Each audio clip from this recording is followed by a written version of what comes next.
말씀은 요한복음 18장 28절에서 38절까지, 요한복음 18장 28절에서 38절까지 한 절씩 우리 교독하겠습니다. 그들이 예수를 가야바에게서 관정으로 끌고 가니 새벽이라. 그들은 더럽힘을 받지 아니하고 유월절 잔치를 먹고자 하여 관정에 들어가지 아니하더라.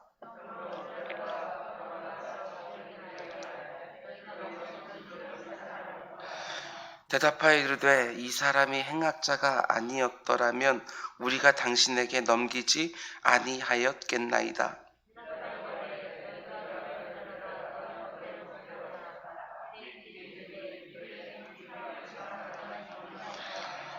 이는 예수께서 자기가 어떠한 죽음으로 죽을 것을 가리켜 하신 말씀을 응하게 하려 함이러라.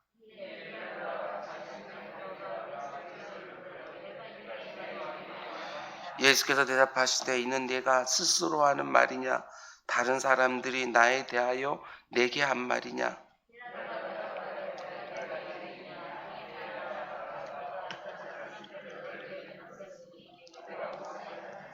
예수께서 대답하시되 내 나라는 이 세상에 속한 것이 아니니라.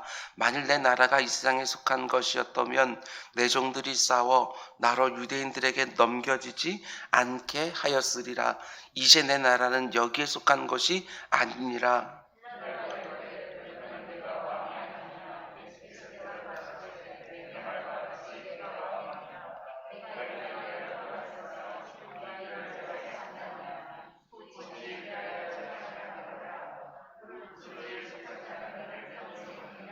우리 함께 빌라도가 이르되 진리가 무엇이냐 하더라. 이 말을 하고 다시 유대인들에게 나가서 이르되 나는 그에게서 아무 죄도 찾지 못하였노라. 아멘. 아멘. 오늘은 고난주간 세 번째 날 새벽입니다. 오늘 하나님께서 우리에게 주신 말씀의 제목은 진리를 앞에 두고서도 진리를 보지 못하는 어리석은 인생들, 이런 제목으로 말씀 전하도록 하겠습니다. 진리가 코앞에 있는데 그 진리를 붙잡고 그 진리 안으로 쑥 들어가기만 하면 영원한 생명을 얻을 수 있는데 그 앞에서 돌이키는 어리석은 인생들이 있다는 것입니다. 오늘 본문에 빌라도가 그렇습니다. 맨 마지막 38절 말씀 보면 진리가 무엇이냐 이렇게 물었지만 그는 정작 그 진리 안으로 들어오지 못했습니다. 안타깝죠. 요즘 계속 꿈을 이렇게 많이 꾸네요. 저 원래 잘 꿈도 잘 안 꾸는데 꿈을 참 많이 꿉니다. 어저께도 꿈 가운데 속에 잠을 얼마나 설쳤는지 모릅니다. 오늘 말씀 내용이 그래서 그런 꿈을 꿨는지 몰라도 전 세계가 요즘 코로나19로 난리도 아니지 않습니까? 국경들은 다 봉쇄되었고 교민들이 우리나라에 들어오는데도 2주간 자가격리 필수로 해야 되고 꿈속에서 제가 가본 나라가 많이 없어서 필리핀에 갔습니다. 내가 너무 잘 아는 그 동네, 그 사람들. 거기는 아마 이런 바이러스가 그 마을에 돌기 시작하면 대책이 없는 동네입니다. 제가 아는 친구들 하나하나, 그리고 거기 그 허름한 옛날 양호실 같은 병원, 이런 거 곳곳 다 아직까지 거기 그런 상황이라고는 얘기 안 하는데 근데 마음이 너무 안 좋은 거예요. 막 너무 처참하고 아비규환처럼 막 이렇게 되어져 있으니까. 그런데 가볼 수도 없고. 그런데 문제는 오늘 아침에 일어나자마자 그 꿈 계속 안고 오늘 말씀 생각하고 양치하고 세수하고 막 준비하는데 그런 생각이 들더라고요. 코로나19 이제 끝나면 선교 정말 열심히 해야 되겠구나. 오히려 그 생각이 들었어요. 갈 수 있을 때 열심히 가야 되겠구나. 사람들 보낼 수 있을 때 열심히 보내야 되겠구나. 그런 생각이 들었습니다.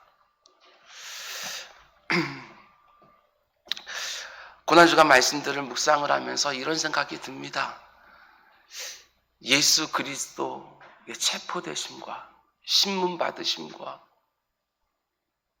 사형 언도 받으시고 수치와 조롱을 당하시고 십자가에 달려 죽으시고 그 모든 과정들을 우리가 깊이, 지금보다 더 깊이 묵상할 수 있다면 우리 주님께서 당하신 모든 일들은 훨씬 더 처참한 일이었겠구나.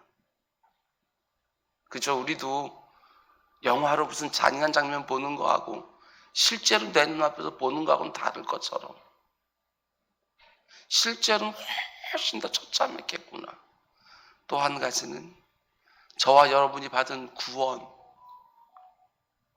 부활, 영생 이런 것들도 더 깊이 묵상하면 묵상할수록 더욱 감격스럽겠구나. 우리들의 묵상이 너무나도 미천하여 예수 그리스도의 십자가도 제대로 느끼지 못하고 그 십자가로 말미암은 우리의 구원도 제대로 감격스러워하지 못하고 이런 게 아닐까 생각했습니다. 예수님께서는 어제 새벽에 우리가 함께 본 것처럼 안나스의 법정을 신문 받으시고 그 다음에 가야바의 법정에 또다시 신문 받으셨습니다.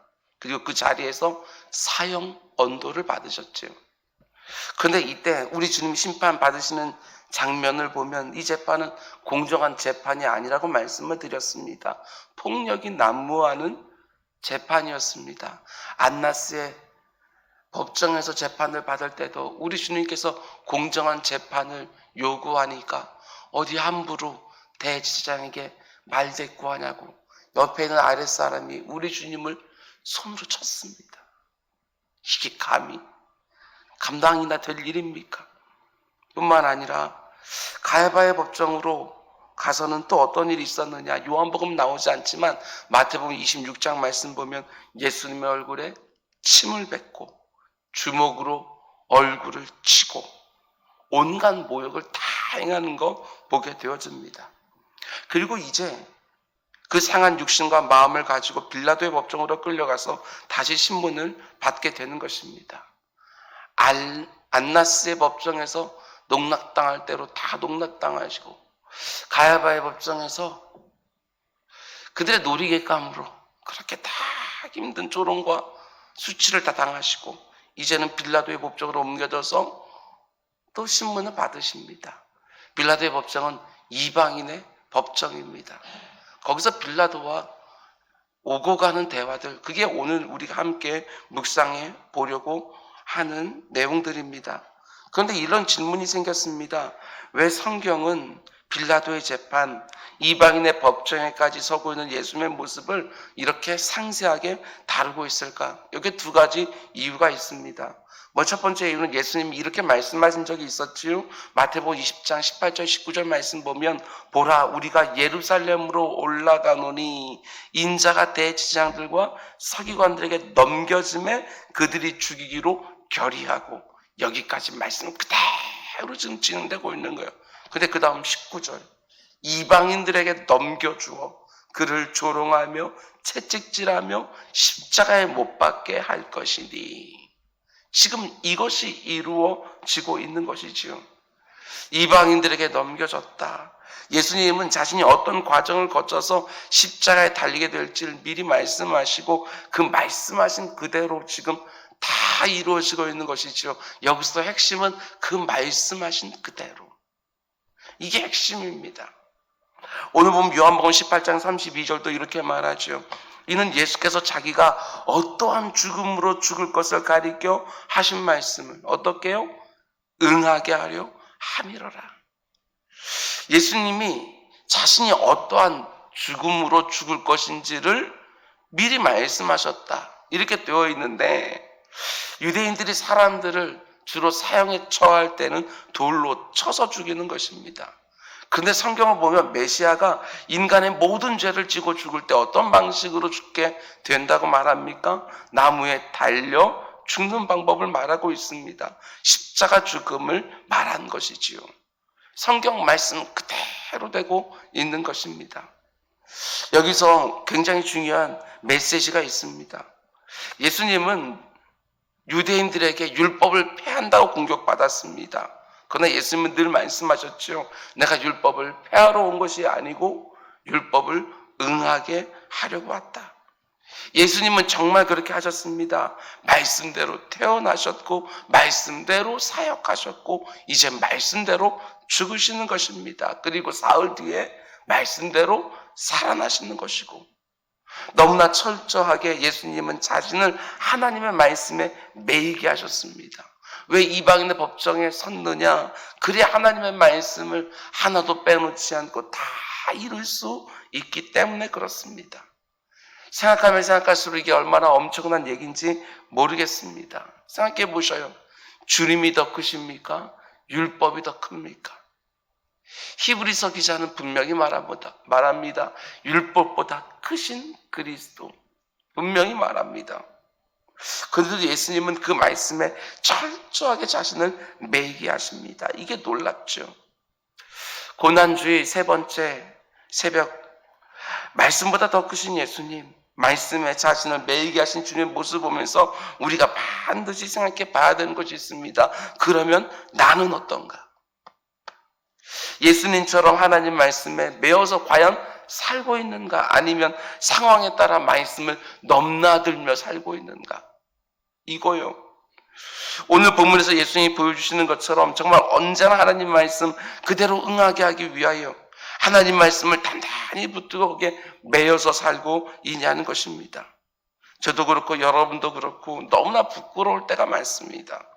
예수님도, 율법보다 더 크신 예수님도 자신을 하나님 말씀에 매이게 하시는데 우리는 너무나 교만할 때가 많습니다. 하나님의 말씀을 우리는 순종하기 이전에 판단을 합니다. 내가 이 말씀대로 살 수 있는가 없는가를 판단을 하지요. 그래서 그 말씀대로 살아서 힘들어질 것 같으면 그 말씀의 순종들을 유보하거나 제쳐놓을 때가 너무너무 많죠. 말씀에 나를 매이도록 하지를 않습니다. 몰라서는 괜찮죠.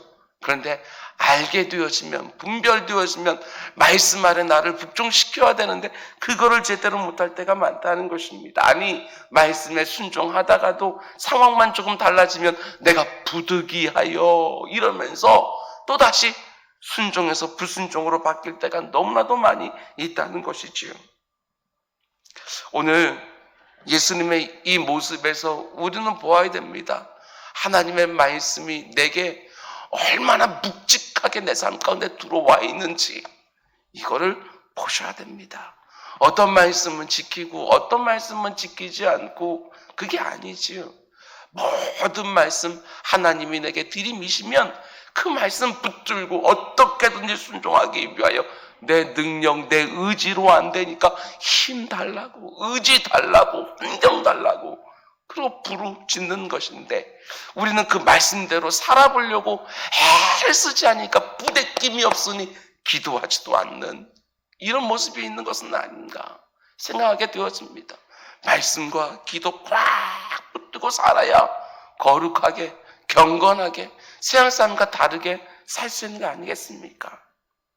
그럼 두 번째로 우리 주님께서 로마 법정에 서신 이유가 뭐냐? 성경은 이걸 말해주고 싶은 것입니다. 예수님을 정죄하고 거절하고 버린 것이 단지 유대인들만 그렇게 한 게 아니다. 이걸 보여주기를 원하는 거예요. 빌라도 법정은 단지 이방인의 법정이 아니라 유대인들, 히브리인들의 사고관에 의하게 되었으면 어떻게 되어지느냐? 유대인들과 유대인이 아닌 사람들. 이렇게 구분이 되어지는 거예요. 안나스와 가야바의 법정에서, 그러니까 유대인들의 법정에서 유죄 판결을 받으시고 이방인의 법정, 그것도 지금 온 세상을 대표한다고 하는 로마의 법정입니다. 여기서 유죄 판결을 받는 거예요. 다시 말해서 예수님은 단지 저쪽 조그만 나라 한 민족 유대인들에게만 버림받은 것이 아니라 온 세상에 의해서 버림받으셨다. 온 세상에 의해서 거절당하셨다. 이 법정이 이걸 보여주는 거예요. 예수님은 유대인들을 위해서 십자가 달려 죽으시는 것이 아니라 온 세상 민족을 위해서 십자가 달려 죽으셨다는 사실이지요. 요한복음 1장을 보게 되었으면 이런 말이 있습니다. 우리 주님이 이 세상을 창조하시고 자기 땅에 오셨는데 자기 백성들이 그를 영접하지 않았다. 다 그 모습이 보여집니다. 온 세상이 우리 주님을 영접하지 않았습니다. 어제 보았던 것처럼 온 세상이 그를 버렸습니다. 그리고 온 세상이 지금 예수 그리스도를 정죄하고 거절하고 있는 것이지요.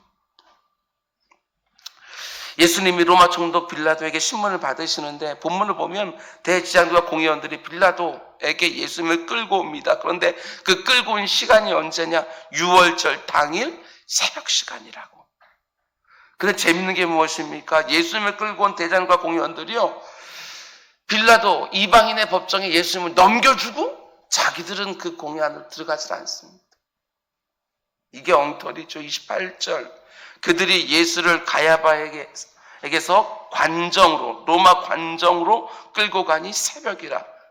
왜? 그들은 들어가지 않습니까? 그들은 더럽힘을 받지 아니하고 유월절 잔치를 먹고 자요 관정에 들어가지 아니하더라. 이방인의 관정에 들어가면 자기들이 더럽혀진답니다. 자기들이 더럽혀지면 유월절 음식을 먹지 못한답니다. 그래서 안 들어가는 거예요. 이게 얼마나 우스운 모습입니까? 가야바의 법정에서 거짓 증인들을 세워서 불법을 이렇게 밤새도록 자행해놓고 죄가 없는 예수님을 죽이려고 그 새벽부터 예수님을 끌고 빌라도를 찾아올 정도로 큰 악을 행하고 있으면서 고작 이방인의 법정에 들어가면 유월절 음식 못 먹는다고. 전 굉장히 이게 우스웠어요. 어마어마한 죄는 그냥 너무 쉽게 짓고 있으면서도 아주 조그맣게 지켜야 된다. 이거 말씀 지켜야 된다고. 이런 유대인들의 모습이 보이는 거예요. 죄가 없으신 예수님을 죽이기 위해서 거짓 증인들을 세우고 불법적인 재판을 다 행하고도 가장 공의롭고 정의로운 재판을 완전히 엉망으로 만들어 놓고도 유월절 잔치 음식 먹어야 된다고, 로마 관청에 들어가지 않겠다고 버티는 그들의 모습이 어쩌면 우리들의 모습일지도 모르겠다 생각이 들었어요. 속마음은 다 썩어서 냄새가 풀풀풀 나는데 이방인의 관정에 들어가지 않으면 그게 거룩이 되는 것이고 그게 경건이 되는 것입니까? 예수님께서 공생 기간 내내 이들을 바라보면서 책망하신 대표적인 말씀이 뭐예요? 이 회칠한 무덤들아, 겉으로 보니까 하얗고 깨끗하고 근사해 보이는데 그 안에는 시체 썩은 냄새가 펄펄펄 나구나. 이렇게 우리 주님께서 말씀하시지 않았습니까? 유월절에 음식을 먹는 거 다 뭐지요? 유월절에 어린 양으로 오신 예수 그리스도 하나님의 구원, 그게 메시지인데 하나님의 아들을 이렇게 대하고 있으면서 유월절 음식은 먹어야 된다고 이방인들의 법정에 들어가지 않고 있는 그들의 모습이에요. 일주일 내내 말씀과 전혀 상관없이 살아도 주일날만 경건하고 거룩하게 살면 그게 정말 하나님이 원하시는 삶일까? 내 안에도 이 엉터리 같은 유대인들의 모습이 들어있는 것이지요. 회칠한 무덤과 같은 내 모습이 보이는 거예요. 이 모습을 봐야 고난주간과 성금요일을 그리고 부활주일을 제대로 보낼 수 있는 거예요. 회칠한 무덤 같은 내 모습을 봐야 십자가 얼마나 내게 감격스러운 것인지 제대로 보이지. 회칠한 그 겉모습만 가지고 십자가 앞에 서게 되어지면 십자가를 봐도 눈물이 나지 않는 것이고 속에 푸석한 더러운 냄새 나는 그 모든 것들, 추한 것들이 다 들추어져서 십자가 앞에 서게 되어지면 그 십자가는 한없이 내게 큰 감격으로 다가오는 것이고, 빌라도는 새벽부터 찾아온 대제사장들과 공회원들에게 이렇게 묻습니다. 29절 말씀 보면 너희가 무슨 일로 이 사람을 고발하느냐? 죄목을 물어본 겁니다. 고발한 죄목들. 예수님의 제목이 무엇입니까? 누가복음 23장 2절 말씀 보면 세 가지를 말해요. 고발하여 이르되 우리가 이 사람을 보매 우리 백성을 미혹하고 가이사에게 세금 바치는 것을 금하며 자칭 왕 그리스도라 하니라. 세 가지 말하죠. 다 거짓말입니다. 우리 주님 백성들 미혹하신 적 없습니다. 세금 내지 말라고? 아닙니다. 가이사의 것은 가이사에게, 하나님 것은 하나님께. 우리 주님께서 며칠 전에 말씀하셨어요. 며칠 전에 예루살렘에 들어와서 뿐만 아니라 자칭 왕? 그분 자칭 왕 아니에요. 그분 진짜 왕이셔요. 그분이 정말 구약이 예언하고 있는 메시아 그리스도가 맞아요. 빌라도가 예수님께 신문하기 시작을 합니다. 네가 유대인의 왕이냐? 예수님께서 이렇게 말씀하시죠. 34절 말씀 보면 이는 네가 스스로 하는 말이냐? 다른 사람들이 나에게 대하여 하는 말이냐? 저는 이 말씀을 제 스스로에게 좀 적용해 보아서 예수님이 먼저 우리에게 이렇게 물으시는 거예요. 내가 너의 진정한 왕이냐? 여러분 대답해 보셔요. 예수 그리스도가 나의 왕 맞으십니까? 우리는 분명히 대답해요. 아멘. 주님이 내 인생의 주가 되시고 왕이 되십니다. 그럼 예수님이 다시 질문하시는 거예요. 그런데 그게 너의 신앙 고백이냐? 아니면 다른 사람들이 그렇게 말하니까 너도 그렇게 말하는 것이냐? 이렇게 묻는 거지요. 제자들에게도 물었어요. 너희는 나를 누구라 하느냐?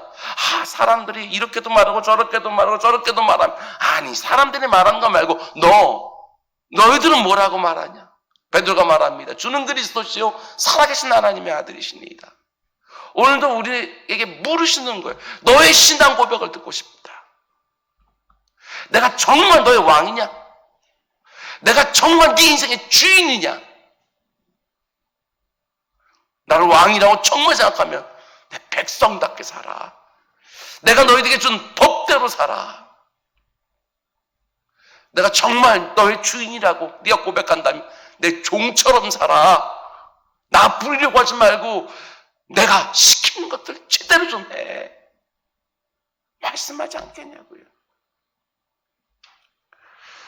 그러자 이제 베드로는요 예수님의 질문에 대답하지 않고 또 다른 질문을 예수님께 합니다. 35절 내가 유대인이냐? 네 나라 사람과 내 지장들이 너를 내게 넘겼으니 내가 무엇을 하였느냐? 이런 말이지요. 그래 네가 유대인의 왕이라고 치자. 그런데 네 나라 사람들이 너를 나한테 넘긴 이유가 도대체 뭐냐? 이 질문을 받은 예수님 또 뭐라고 말씀합니까? 36절 내 나라는 이 세상에 속한 것이 아니다. 다른 말로 하면 우리 주님은 단지 유대인들의 왕이 아니라 온 세상의 왕으로 온 세상의 구주로 오셨다고 분명히 말씀하시는 것이고 내 나라를 내가 지키려 했다고 한다면 내 백성들이 반역할 때에 내가 그들을 가만히 뒀겠느냐? 하늘 군대를 동원해서 다 진압하지 않았겠느냐? 그러나 내 나라는 그런 방식으로 이루어진 나라가 아니다. 너희 나라 로마 제국처럼 칼로 창으로 무력으로 힘으로 세워지는 나라가 아니라 내 나라는 오직 십자가로 이루어진 나라다. 이게 무슨 말이에요? 십자가로 준다는 게 하나님 미랄이 떨어져서 죽어서 썩어서 거기서부터 많은 열매가 맺혀지는 우리 주님은 그런 방식으로 자신의 나라를 이루어 가신다고요. 하나님 나라가 온 세상으로 확장되어지는 하나님 나도 쓰임받고 싶습니다 이렇게 기도할 때 그것은 내가 가지고 있는 뭔가 그럴듯한 잘난 것으로 되어지는 것들이 아니라 내가 땅에 떨어져 죽어 썩을 때 이루어지는 열매들 확장되는 하나님의 나라 십자가의 방법으로 하나님 나라를 이루어가라고 말씀해 주시는 것이지요. 내 잘남 가지고서 하나님 나라를 확장시켜가는 것이 절대로 아니라. 맨 마지막 말씀 보면 38절에 빌라도가 이렇게 묻습니다. 예수님께 진리가 무엇이냐? 빌라도가 자기 인생을 뒤바꿔 놓을 수 있는 가장 중요한 질문을 진리 자체가 되시는 예수님께 물는 거예요. 진리가 무엇이냐? 그런데 너무나 안타까운 것은 38절. 빌라도가 이르되 진리가 무엇이냐 하더라. 이 말을 하고 다시 유대인들로 나아가 이르되 나는 그에게서 아무것도 찾지 못했노라. 진리가 무엇이냐고 물었는데 주님의 대답은 듣지 않고 곧바로 나아가서 이 사람 죄없다 이렇게 말하는 것이죠. 빌라도는 딱 거기까지만이었습니다. 진리가 뭐냐고 분명히 물었지만 진리가 되시는 주님을 알아보지는 못했습니다. 예수님이 만왕의 왕이라고 하는 말씀을 듣고서도 그 만왕의 왕 앞에 끝내 무릎 꿇지 못했습니다. 이게 안타까웠어요. 우리 주변에 이런 사람들 없기를 원합니다. 진리의 코앞에까지 다가왔는데 우리가 더욱더 그들에게 말씀을 소개하고 더욱더 기도하고 포기하지 않고 그러면 그 안으로 쑥 들어갈 수 있도록 내가 얼마든지 쓰임받을 수 있는데 이렇게 코앞에 두고서 쑥 들어가지 못하는 사람들이 너무너무 많은 거예요. 오늘 이 새벽에 그런 영혼들이 생각나면 우리 그들을 놓고 좀 기도합시다. 나만 십자가 안으로 쑥 들어온 게 아니라 그들도 십자가 안으로 좀 쑥 들어오게 해달라고. 사도 바울은 디모데 전서 6장 13절에서 지금 이 장면을 이렇게 말합니다. 잘 보셔요. 만물을 살게 하신 하나님 앞과 그 다음에 뭐라고 얘기하냐면 본디오 빌라도를 향하여 선한 증언을 하신 그리스도 예수 앞에서. 무슨 말입니까? 예수님은 이제 곧 자기에게 사형을 언도하게 될 그 빌라도에게마저 끝까지 선한 증거를 하셨다. 빌라도에게마저 끝까지 진리로 구원으로 초청하셨다. 이게 주님의 마음이었습니다.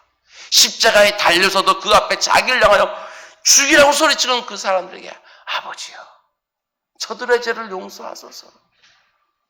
지금 자기들이 뭘 하는지도 모릅니다 하고 그들을 놓고 중보기도 하는 주님의 마음이. 코로나19로 이 나라 저 나라에서 매일같이 사망자들이 쏟아지고 있고 뉴스를 볼 때마다 가슴이 그냥 먹먹한 모습들, 여기저기에 방치되어져 있는 죽은 사람들의 모습들이요. 그것도 우리가 알고 있는 선진국이라고 그렇게 말하는 그런 나라들이요. 이 상황이 조금이라도 열리고 이 사람들 다시 왕래하기 시작하면 복음 열심히 전해야 되겠구나. 이 십자가 안으로 더 많은 사람들 들어오게겠구나. 아니 내 사랑하는 가족들 지금까지 복음들 많이 증거했으니까 친척들 복음까지 복음 많이 전했으니까 진리 코앞에도 다 왔을 터인데 포기하지 말자.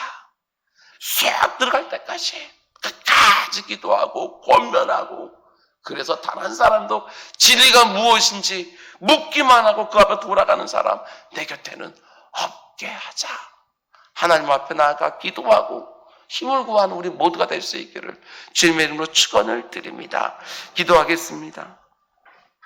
사랑의 주님, 고난주간 셋째 날 빌라도에게 신문 받으시는 주님의 모습 보았습니다. 주님 안에 있는 영혼에 대한 구령의 아버지 하나님 그 마음들도 보았습니다. 내 주 아버지 하나님, 우리 역시도 영혼 구원의 마음, 이 고난주간 십자가 앞에서 좀 품게 해주십시오. 힘써 선교하고 힘써 전도하고 내 주변에 있는 사람들 가운데 단 한 사람도 진리 앞에서 그냥 돌아서는 사람들 없도록 주님 우리 한 사람 한 사람 사용하여 주옵소서. 오늘 이 새벽에 기도할 때에 아버지 하나님 우리의 눈앞에 있는 문제들 심각한 건 너무 많이 있지만 그것보다도 아버지 하나님 천국에 들어가지 못하고 저 영원한 형벌 지옥에 던져진 그 영혼들 하나하나 보면서 끝까지 기도하는 새벽 되게 하여 주옵소서. 이 모든 말씀 예수님의 이름으로 기도드렸습니다. 아멘.